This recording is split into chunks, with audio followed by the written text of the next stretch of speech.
What it is, y'all, it's your old boy Pilg, and I'm coming back with another Danmachi episode review. Today we're talking Season 4, Episode 15, and I don't want to call this, it is, so the first inkling is to call this a cooldown episode, but it's not really a cooldown episode. It's more like, I'd call this the calm before the storm. Like, if it was just hype upon hype upon hype upon hype, by the end of that, you would kind of get worn out, so to speak. And we've had some really solid episodes. And then it's not like it just kind of petered off. Like, it actually slowed down gradually, and it all makes perfect sense. Like, we've actually seen, even in this franchise, I hate to admit, before, where the anime just kind of goes, hype, hype, hype, low. And it's like, it doesn't feel that way to me. It feels like it's just naturally moving and progressing, but we'll get to that in a moment. What I really want to talk about more than anything else is this interaction we get with the Estrella familia here at the very beginning. Obviously, we have Ryu, we've got Elise over here. We especially get Kaguya and Lyra. They're hilarious in the episode, by the way. You really get to see a lot of that, the way those characters interact. And as a slight sidebar, if you guys aren't playing the Danmachi Memoria Freeze mobile game, right now in that game, they're actually rerunning the Estrella record, which is the story. I'd say the light novels are based on, sort of.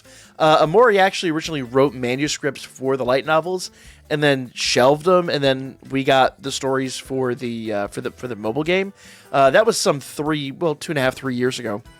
And that was for our 3rd anniversary event. And they're currently rerunning that. We will actually be covering that starting tomorrow on the channel. We'll be doing the Estrella record stories. I'm trying to get those out, if not every day, pretty close to. So make sure you guys subscribe, stay up to date with that. And if you want to get ahead, mobile game's free, guys. And the story's completely free to play. I would highly recommend it. I love that game. I've been playing it for years. It's admittedly what got me into the franchise. But anyway, sidebar over. I love this interaction with the Estrella familia. It is just fantastic and really gets me hyped for those light novels that are coming. I said the sidebar was over. Sidebar's still eking in there. Nevertheless, let's move on to the rest of the episode, because once the intro plays, we actually get more of Belle. We'll say more of Belle and Ryu. We kind of get a little bit of Belle and Ryu.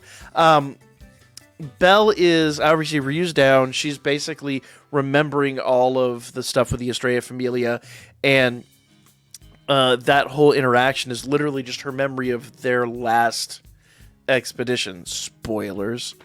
They talk about Evilus a bit like that, a bit more. We've discussed them earlier in the first half of Season 4, and obviously they're on their way. We have not seen the last of the Estrella familia. We have, but we haven't. Believe me, I'm sure we're going to get so much more. We're probably going to get a lot more before the end of the season. But nevertheless, Belle is approached by another one of those skull sheep, and it's, he even remarks, he's like, it feels like it's solo. He can obviously feel the aura of this thing. It's by itself. The herd is not with it. What is he going to do? And he holds his hand up in the firebolt position, and even remarks to himself that the monsters in this lower part of the dungeon are significantly more intelligent than the early monsters. They're, they have more thought process going on. They calculate a little bit more. And thankfully, his feint worked. The skull sheep does retreat, and, all is kind of well there. Ryu currently is in her 5-minute, kind of feels like a Planet Namek 5-minute at this point, but her 5-minute nap. And we're going to get more of this here shortly, I kind of feel like. But what's really cool is we actually get a little bit of the other team here. We get Anya and Chloe and Lunar and Tsubaki actually in the dungeon, and they come across that huge area where that battle just took place with the floor boss. And, the whole area is just gone. It is just... They remarked, they're like, this isn't normally a hole, is it? Thought this was a floor. But yeah, the floor is gone, guys. And I love it, because Anya's like, yeah, my big brother generally just spelunks into this beast, so let's go! And they do. So I'm hoping that they're going to meet up with the rest of the group here shortly. It seems like that they're really... Because they're already on the 24th floor.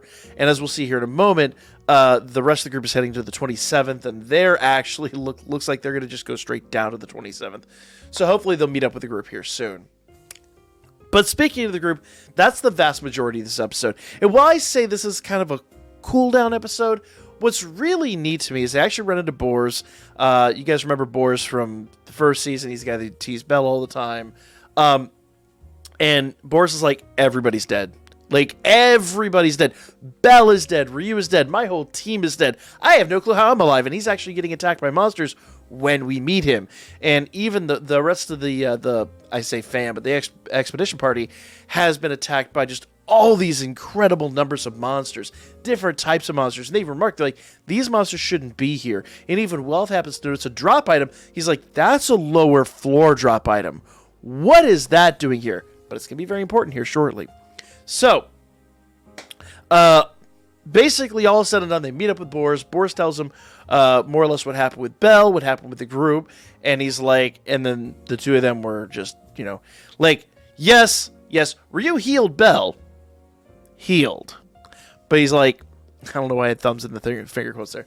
But she healed Belle. But the honest answer here is, can you really heal that much damage? And the reality is, and as he points out, not really. Like, sure, yeah, you did something. But you're going to need a lot more rest than just, a quick magic healing session. I don't know, what would you call that? Spell. So, the long and the short of it is, he convinces everyone that Belle's dead. The group decides by themselves. They're like, no, there's just no way. Like, did you see him die? Did you see the corpse? And even like I mentioned earlier in the series, like, if you don't see the corpse, they ain't dead. Even the group starts to like kind of convince themselves Bella's plot armor in their own canon. And they're like, he can't die. He can't be him, blah, blah, blah. Was really fun to see this interaction. And the long and the short of it is, I'm just going to paraphrase the rest of it, because there was just a huge number of interactions. They have basically decided at this point that they're going to hold themselves up in this kind of corner of the dungeon. They're not at the safe zone yet, but Wealth is down to one magic weapon left. It is cracked. It's got one use left. But if you remember the beginning of the season, he actually packed up a mobile, I say smelting, but whole blacksmith station with him. And it's mobile. He's bringing it with him. He's, and we saw it even in the beginning.